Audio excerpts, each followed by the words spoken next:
Deathstroke Yogi Bear Special Issue 1. Yeah, buddy. J.M. DeMatteis on the art, writing along with Frank Thierry, and then art is by Tom Mandrake and Mark Teixeira. I assume that's two different stories, though. That's all. You have one team on Yeah, one. there's one I didn't read the backup. You That's didn't read the the backup. first part. Who did the main story Yeah. then? Who was the writer and Uh, artist on that? that was, let me pull that up. I want to say it was Frank Thierry, Mark Teixeira, the artist. Cool. Um, yeah, but so it's basically Yogi doing what he does, stealing picnic baskets in Jellystone. He gets chased by the park ranger, and he ends up ducking behind the secret waterfall, and Boo Boo's there, and he turns around, and Boo Boo's gone. So he's like, okay, well, this is weird. Deathstroke I need murdered to him. get someone. No, so it shifts to this Western bar, and there's these Hanna Barbera characters there. Um, they are Dastardly, and where's the other brother? Um, where's that at? Come again? Is he shooting? Oh, Dastardly Dalton and Dirty Dalton, and they're arguing who's a better shot, Quick Draw McGraw or Ricochet Rabbit. And so they're treating them like these characters are real. Like, and then Deathstroke comes. He's like, well, clearly you guys are both dumb because Quick Draw McGraw's a horse, and horses have hooves, so he can't even pull a trigger. So it just there's a weird setup in all of this. Like the Hanna Barbera characters are real, but not in that way of the Batman Elmer Fudd, where they're humanized versions. Because we see Yogi, who looks like a grizzly bear, wearing a hat and a necktie.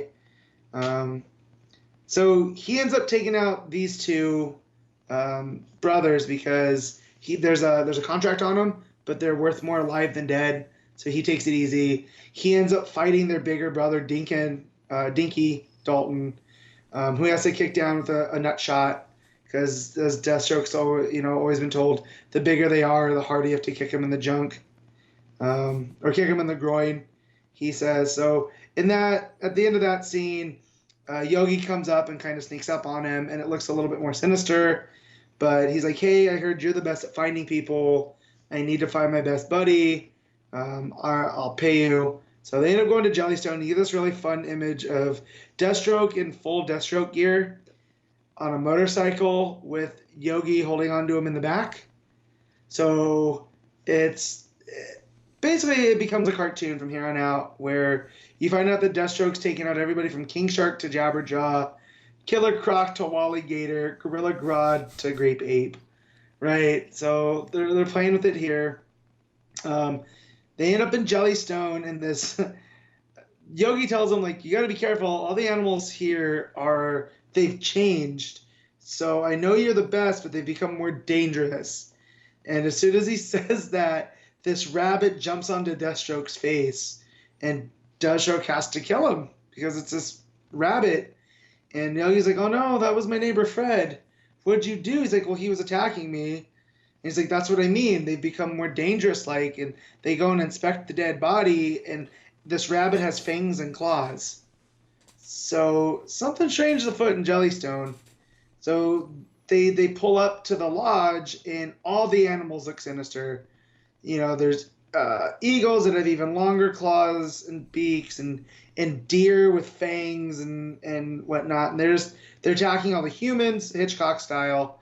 And Deathstroke ends up saving Ranger Smith. And they all team up to find out what's going on. They go to the last place Yogi saw Boo Boo, which is Yogi's secret hideout where he hides from Ranger Smith. Ranger Smith's upset because he's like, "Oh, you guys were under my nose the whole time." And they end up going down this ladder in the secret base, and it ends up that it's Hive that's been changing all these animals. So Deathstroke ends up taking them all out.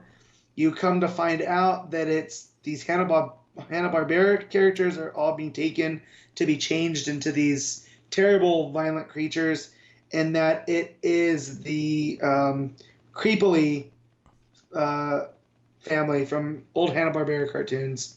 So I don't know if you are familiar with Hanna-Barbera at all, but there was a series called Laugh Olympics, and that's who these characters were based off of the Really Rottens team. I had to look them up because like they seem familiar, but I couldn't remember what from. But their name are weirdly, creepily, and creepella. And they're these, goth-looking vampire kind of characters. And they're changing the characters for Hive. They end up being let out by Yogi. Yogi pretends to faint and hits the release. So they all come out and take them out.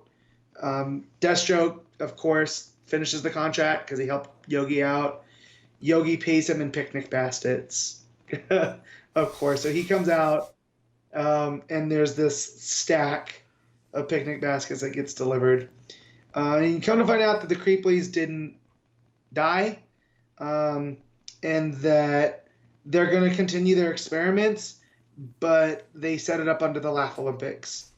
So at the end, they're injecting all the people with free vitamin shots, or all the characters, and it seems like a to be continued.